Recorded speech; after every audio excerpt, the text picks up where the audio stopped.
खुलुमबाय बयखौबो रिपाब्लिक निउसआव बरायबाय गुबुन गुबुन मानसिनि गुबुन गुबुन सख सोरबा गोदान गोदान जायगायाव बेरायनो मोजां मोनो सोरबा जौ जुवाजों गफबना थानो लुबैयो दायो जों फोरमायनो नागिरदों बेबायदि बिसेस सख थानाय सासे सुबुंनि बाथ्रा बे सुबुंनि सखा जाबाय गोबां सना गाननाय कोरोना महामारीनिफ्राय रैखा मोननो बे सुबुङा बानायना लादों सनानि मास्क बेसेना प्राय 3 लाख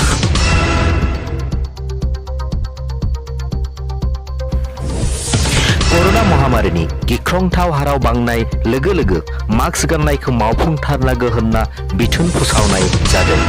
मास्कनि गोख्रैयै जोबोर साहिदा बांनाय लोगो लोगो बाजाराव गुबुन गुबुन रोखोमनि गुबुन गुबुन ब्रेन्डनि मास्क नुनो मोननाय जादों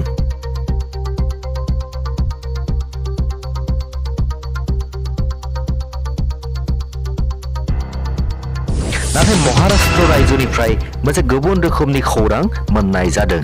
सासे मानसिया बानायनानै लादों सनानि मास्क महाराष्ट्र रायजोनि पुणे जिल्लानि शंकर कुरारे मुंनि सुबुङा प्राय 2.8 लाख खरसा खालामनानै बानायना लादों सनानि मास्क खौराङाव मिथिनाय बायदिब्ला शंकर कुरारेनि उन्दैनिफ्रायनो सनानि फारसे बिसेस लोरबांथि दङमोन आरो समनि गोनांथिनि फारसे नोजोर होनानै सनानि मास्क बानायना लादों होनना फोरमायदों समाजारि बिजोङाव बे खौराङा गोबां सावरायजादों गोबां भाइरेल जानाय नुनो मोननाय जादों